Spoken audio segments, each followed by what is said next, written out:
Zee 24 तास एक पाऊल पुढे।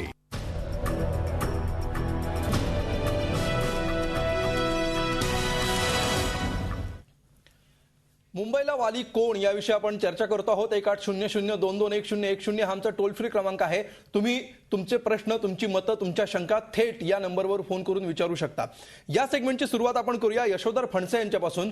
फणसे साहेब, मुंबईतल्या कामगार संघटनांना मुंबई महापालिका आपल्या मागण्यांची दखल घेत नाही म्हणून राज्य सरकारकडे जावं लागतं, बंदचं हत्यार उपसावं लागतं आणि राज्य सरकारकडून महापालिकेवर दबाव आणावा लागतो। इतकी परिस्थिती निर्माण व्हावी, इतकी वाईट परिस्थिती निर्माण झाली आहे मुंबई महापालिकेची?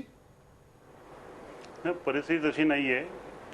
परिस्थिती अशी आहे की मुंबई शहराचं जरी बजेट 27,500 कोटीचं असलं तरी सुद्धा त्यामध्ये काही भाग जो आहे त्याच्यामध्ये अंतर्गत कर्ज उचलण्याची परवानगी राज्य सरकारने देण्याच्या सापेक्ष आहे। आणि गेले अनेक वर्षापासून अंतर्गत कर्ज उभारण्यासाठी म्हणजे जे आमचे जे पैसे बँकेमध्ये फिक्स डिपॉझिटमध्ये आहे त्याच्यावरती कर्ज घेण्याची सुद्धा मुभा आम्हाला राज्य सरकार देत नाही, कारण तो नियम आहे की राज्य सरकारच्या परवानगीशिवाय कर्ज उभारू शकत नाही। दुसरी गोष्ट अशी आहे की आपल्याला मिळणाऱ्या एकूण जे पैसे आपले जे 27,500 कोटी आहेत त्यातला बराचसा भाग हा वेतनावर खर्च होतो। ऍडमिनिस्ट्रेटिव्ह चार्ज जवळजवळ 70% आसपास आहे आणि त्याच्यामधनं जर हा 6वा वेतन आयोग आणि त्याच्या बरोबरीने जर त्यांचं हे दिलं तर थोडीशी आर्थिक परिस्थिती मुंबई शहराची कमकुवत होऊ शकते आणि त्याच्यासाठी म्हणून एखादं उत्पन्न किंवा काही वाढेल आणि त्यासाठी ज्या वेळेला आयुक्त किंवा प्रशासन प्रयत्न करतं त्याच वेळेला ह्यांच्याच पक्षाचे नेते त्या ठिकाणी विरोध करतात आणि प्रत्येक वेळेला सांगतात की नाही कोणतं काही नवीन दरवाढ करायची नाही, भाववाढ करायची नाही आणि कोणतं कर्जही उभारायचं नाही। अशा परिस्थितीमध्ये खरोखरच मुंबई यशोधरजी हा तुमचा मुद्दा अगदी रास्त आहे, पण मुंबई महापालिकेकडून ज्या गोष्टी मिळत नाहीत, ज्या गोष्टी मुंबई महापालिकेच्या अखत्यारीत आहेत, बेस्ट प्रशासनाच्या अखत्यारीत आहेत, त्या गोष्टी वसूल करण्यासाठी आता राज्य सरकारकडून दबाव आणला जातोय आणि अशा प्रकारे जर त्यांच्या मागण्या मान्य होणार असतील तर हे मुंबई महापालिकेसाठी किती भूषणावह आहे। अशी परिस्थिती आहे की मुंबई महानगरपालिकेच्या प्रशासन जे ज्याचं नेतृत्व कमिशनर करतात, त्यांचे अतिरिक्त आयुक्त आहेत, बीएसटीचे जनरल मॅनेजर असतील, यांच्या नियुक्त्या नेहमी राज्य सरकारच्याकडून केल्या जातात आणि हे असं दबाव आणण्याचं तंत्र हे फक्त पगारवाढीसाठी नाही आहे, अनेक बाबतीमध्ये मग तो मिटिनेजला गाळा काढण्याचा प्रश्न असो, एमएमआरटीची कामं असतो, त्यांनी अर्धवट सोडलेली कामं असो, ठीक आहे, अनेक बाबतीत दबाव येतो। ठीक आहे, मला इतरांकडे जायचं आहे। मी तुम्हाला अधिक सोयीस्कर प्रश्न विचारतो। या कामगार संघटनांनी आपल्या मागण्या अजित पवारांकडे किंवा राज्य शासनाकडे नेण्यापेक्षा त्या थेट पालिकेकडे आणल्या असत्या तर आता जितक्या लगबगीने त्या सुटतील त्यांचे प्रश्न तितक्या लगबगीने ते पालिकेच्या लेवलला सुटले असते का?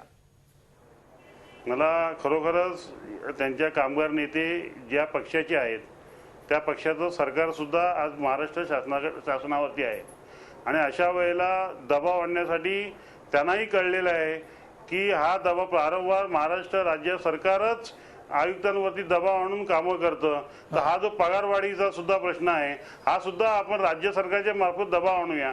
परंतु या ठिकाणी मी सांगतो मुंबईकर जनता जी आहे ज्यांच्याकडनं टॅक्स रूपाने पैसे जमा केले जातात त्यांचं नेतृत्व करण्याची जी जबाबदारी आमच्या पक्षाकडे दिलेली आहे त्या मुंबईकरांचं त्यांचं चांगलं वाईट आम्ही बघण्यासाठी म्हणून आम्हाला त्यांनी सतत 4थ्यांदा आम्हाला निवडून दिलेलं आहे।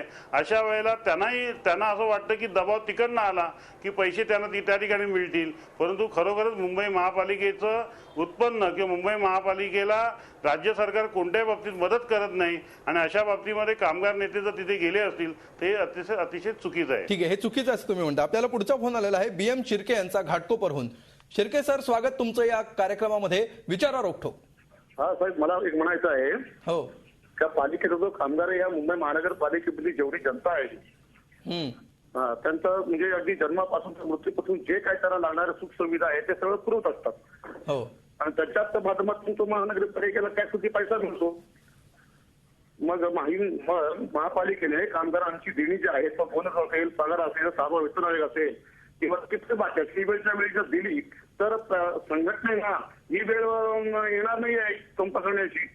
त्याप्रमाणे संघटनेचे जे नेता शरदराव साहेब जर असतील तरी केवळ ते पावसाळा आला तेव्हा ते फक्त संपाचे हात देतात, बाकी वर्षभरामध्ये त्यांना संपाच करता येत नाही आणि त्यांचं पूर्व ठरलेलं असतं की संपाचा आवाज उठवायचा आणि फक्त प्रसिद्धी मिळवायची आणि तो संप मागे घ्यायचा। आजपर्यंत त्यांनी कुठला संप सक्सेस करून दाखवलेला नाही फक्त कामगारांना गुंडाळ करायचं आणि या मुंबईची गोष्ट आहे. महापालिकेची दबाव आणण्याची गरज नाही. महापालिकेमध्ये शिवसेनेचं सरकार आहे, तिथं शिवसेनेची देखील संघटना आहे, महापालिकेत चालते. आणि इकडे शरदरावांची ही संघटना आहे, ते राज्य सरकारमध्ये त्यांचं सत्ता आहे. मग यांना कामगारांच्या प्रश्नावरती जर यांनी विचार करून सर्व सोयी त्याला सवलती दिल्या तर मुंबईकरांना युती धरण्याचा प्रश्नच उद्भवत नाही. बिलकुल. जर सगळी सिस्टीम फॉलो केली, तुमच्या म्हणण्याचा थोडक्यात अर्थ असा आहे की पालिकेने सगळी सिस्टीम फॉलो केली, राज्य सरकारने सिस्टीम फॉलो केली तर असे संप करण्याची वेळ येणार नाही. मात्र गोणे साहेब, तुम्ही जो मुद्दा उपस्थित केलेला आहे, मगाशी जो फणसेंनी पण मुद्दा उपस्थित केला होता की पावसाळा आल्यावरच हे का सुचतं. नाही, आता फणसे साहेबांना फक्त एकच विचारा, 6वा वेतन आयोग यानुसार कोर्टात जाऊन हायकोर्ट, सुप्रीम कोर्ट, कामगार कोर्टात जाऊन निर्णय झाला. एवढं सगळं झाल्यानंतर देणं जे आहे ते द्यायला पाहिजे. आता ते चुकीच्या पद्धतीने सांगत होते की आमच्याकडे पैसे आहेत, पैसे नाही आहेत, हा प्रश्न नाही. कोर्टाच्या ऑर्डर प्रमाणे तुम्ही म्युन्सिपल कामगारांचा बोनस द्यायलाच पाहिजे आणि तो देत नसल्यामुळे हे करावं लागते आणि म्हणून सरकारला मध्ये घ्यायचं काम करावं लागलंय. आणि ही सिस्टीम आहे. एक प्रश्न सांगायला पाहिजे, स्पष्ट सांगायला पाहिजे, सगळ्या ह्या ज्या ऑर्डर्स आल्या त्याला किती वेळ झाला? पावसाळ्याचीच वाट का बघताय? हा प्रश्नाचं उत्तर ते टाळत नाही. प्रश्न हाच आहे की तुम्हाला 10वी-12वीच्या परीक्षा होत्या, हा प्रश्न आहे. हे पावसाळ्याच्या निमित्त तुम्हाला सांगतो, केवळ या वर्षीचं नाहीये, हा सगळ्या लोकांचा आरोप हाच आहे की पाऊस आला की हे सगळं डराव होत आहे. मग मला सांगा, ह्याच गोष्टीसाठी जो रिक्षावाल्यांचा प्रॉब्लेम होता त्याला हाकीम कमिटी बनली.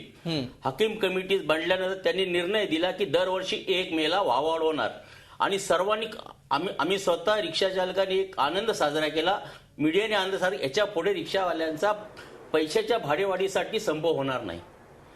तिथे संप झाला. त्याच्यानंतर 10 ऑक्टोबर नंतर संप झाला. 1 मेला दिल्यानंतर आम्ही जेव्हा मागणी करतो तो पण आजही परिवहन आयुक्तांचं आम्हाला पत्र नाही की तुमच्या या पैशाबद्दल काय. पण ते मॅटर जर कोर्टामध्ये असेल. मला इथे आणि एक खुलासा करायचा आहे, मला इथे आणि एक जाहीर खुलासा करायचा आहे. सांगतात कोर्टात मॅटर कसलं आहे, कोर्टात कोण गेलं? ही मंडळी ग्राहक पंचायतीत गेल्यामुळे हा प्रॉब्लेम निर्माण झाला. प्रश्न काय अधिकार नाही का? पैसे आम्ही देतोय, मुद्दा असा आहे. पैसे आम्ही देतो. आणि नाही, एक गोष्ट अमोलजी, मला एक गोष्ट स्पष्ट सांगायची आहे इथे की हे जे 1 मेची दरवाढ म्हणताय हाकीम कमिटीच्या फॉर्म्युलाप्रमाणे, मुळात तो फॉर्म्युला अंडर चॅलेंज आहे कोर्टात. आणि आज जरी वाटाघाटना मान्य केलं की तो कोर्टाचं चॅलेंज बाजूला ठेवला तरी त्या फॉर्म्युल्याप्रमाणे देखील जोपर्यंत प्रति किलोमीटर 50 पैसे होत नाही तोपर्यंत त्यांना ही वाढ देयच नाहीये यांच्या हाकीम कमिटीच्या निर्णयानुसार. आणि त्यांनी सरकारने ज्या शिफारसी केलेल्या आहेत, ज्या अमेंड करून आणि स्वीकारलेल्या आहेत त्याच्यानुसारच आजही त्यांना ही रक्कम देय नाहीये. तर त्यामुळे संप कसला करतायत? बिलकुल. याच्यावर यशोधर फणसेंना सुद्धा बोलायचं आहे. फणसे सर, काय म्हणायचं तुम्हाला? परिस्थिती अशी आहे की आजही आमच्या शिवसेना प्रणीत ज्या रिक्षा युनियन आहेत त्यांनी सुद्धा याला विरोध केला होता. आणि जरी संप शरदराव साहेबांनी जरी संप पुकारला असता याला तरी म्हणजे मुंबई शहरामध्ये मुंबईकरांसाठी नाही, संपाला सुद्धा याचा शिवसेना प्रणीत युनियनचा विरोध होता. आणि मुंबई शहरामध्ये मुंबईकरांच्या सेवेसाठी शिवसेना प्रणीत जेवढ्या रिक्षा आहेत, युनियनच्या जेवढ्या रिक्षा आहेत त्या उद्या रस्त्यावर दिसल्या आणि त्यावेळेला शरदरावांना त्यांची ताकद कळून आली असती. कारण शेवटी हाकीम कमिटीचा जो अहवाल आहे तो जसं देशपांडे साहेब म्हणतात तसं कोर्टामध्ये त्यांनी जे काही फॉर्म्युला दिलाय त्याला चॅलेंज झाल्यामुळे अजूनपर्यंत त्याच्यावरती कोणता निर्णय घेता येत नाही. परंतु मुंबईकरांना पावसाच्या वेळेला पाऊस सुरू झाल्यावरती वेटीस धरणारा या युनियनचा खरोखर निषेध करायला पाहिजे. बिलकुल. गोणे साहेब, याच्यावर तुम्ही उत्तर द्याच. मात्र त्यापूर्वी आपल्याला एक फोन आलेला आहे. महेश ठाकरे बोलतायत वज्रेश्वरीहून. महेशजी, स्वागत तुमचं. विचारा रोखठोक. हा सर, मी महेश ठाकरे बोलतोय वज्रेश्वरीवरनं. हो सर, पावसाळा आल्यानंतरच या लोकांना संपाचं का सुचतंय आणि मुंबईकरांना उगाचच काय वेटीस जातात पावसाळ्यानंतर. आणि कोर्टाने निर्णय दिलेला आहे की 6वा वेतन कामगारांना द्या. मग प्रशासन आणि शरदरावांनी बसून काहीतरी करून ते कामगारांचं पण मिटवायला पाहिजे ना, जेणेकरून त्यांच्या पण मागण्या मान्य व्हायला पाहिजेत. बिलकुल. हाच आपण चर्चा होत नाही म्हणून करावं लागतंय ते जसे विचारा. आता तुम्हाला परिवहन मंत्री आणि अजित पवारांनी, समजा आपण असं गृहीत धरू की त्यांनी आश्वासन दिलं, तुम्ही हा संप मागे घेतला. आता तुम्ही खात्रीशीररित्या सांगू शकता की रिक्षाची भाडेवाढ होणार आहे 1 मे पासून किंवा इथून पुढे? नाही, प्रश्न हा आहे की जर का एकदा निर्णय झाला, आम्ही पत्र पाठवलं, तुम्ही बोलवलं पाहिजे की ही भाड आता हे जे सांगतायत 50 पैशाच्या वर होऊ शकत नाही. आम्ही चॅलेंज देऊन सांगतो की 1 रुपया वाढ होते.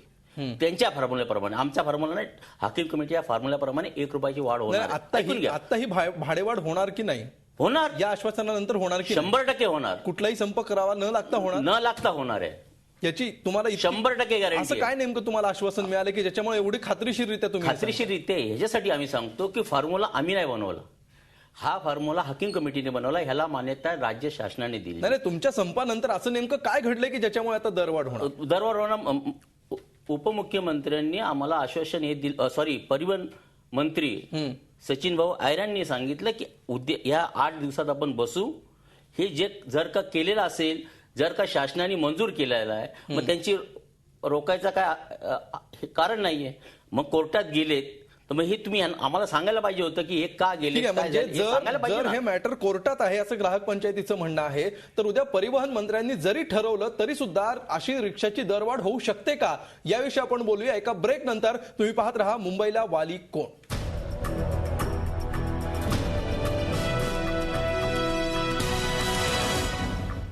झी 24 तास, एक पाऊल पुढे.